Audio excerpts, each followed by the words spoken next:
The origins of the constellation Aquarius can be found in Mesopotamia more than 4,000 years ago. To the Akkadians, he was Enki, a benevolent god who poured fresh water upon the soil every rainy season to bring forth crops.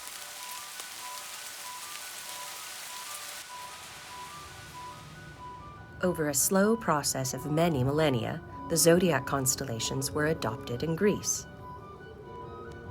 And what once represented Enki was renamed the water pourer,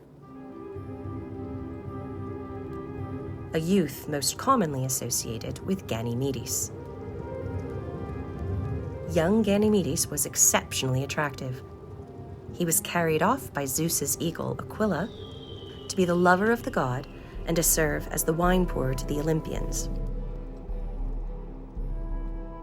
Though the myth of Ganymedes is ancient indeed, his association with the constellation came later, and there is little indication that Ganymedes was a popular myth in Sparta. So for the Spartans, who was Aquarius? The Spartans celebrated a festival, the origins of which were so old, no one knew how it started. It focused on a deified hero who died so long ago, no one could remember who he was. In an earlier era, when Mycenaean palaces dominated the Mediterranean, the people of Amyclae were worshipping an ancestor at an ancient altar on a hill. He is believed to have been a hero of vegetation, and his worship was associated with summer crops. It was only much later that the Spartans gave the hero of Amyclae the name Hyacinthos. The myth of Hyacinthos resembles that of Ganymedes. He, too, was a beautiful youth, the lover of the god Apollo, and he also traveled with the god's bird, in this case, the swan Cygnus. One day, the god and the youth were playing at athletics, but a discus thrown in arrow by Apollo hit and killed Hyacinthos. The god, in an agony of sorrow, caused a beautiful flower, the hyacinth, to grow from the ground where his blood spilled.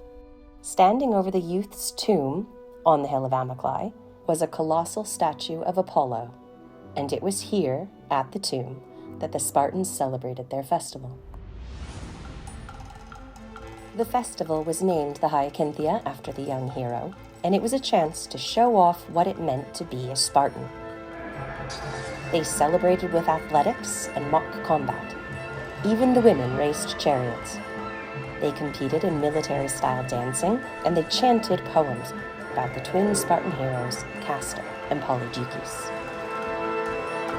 At the center of these events was Hyacinthos' tomb, and that tomb was decorated with images of other heroes who had been honored with a place in the night sky. This includes Heracles as the constellation Hercules, and the twins who became Gemini. Ancient literature even describes the depiction of goddesses carrying Hyacinthos into the heavens. If the Spartans believed Hyacinthos was in the sky, where was he?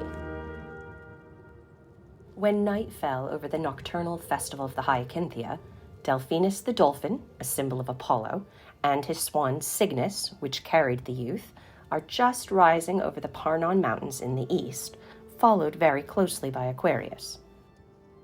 During the revels of the night, these three constellations rise directly behind and over the head of the statue of Apollo.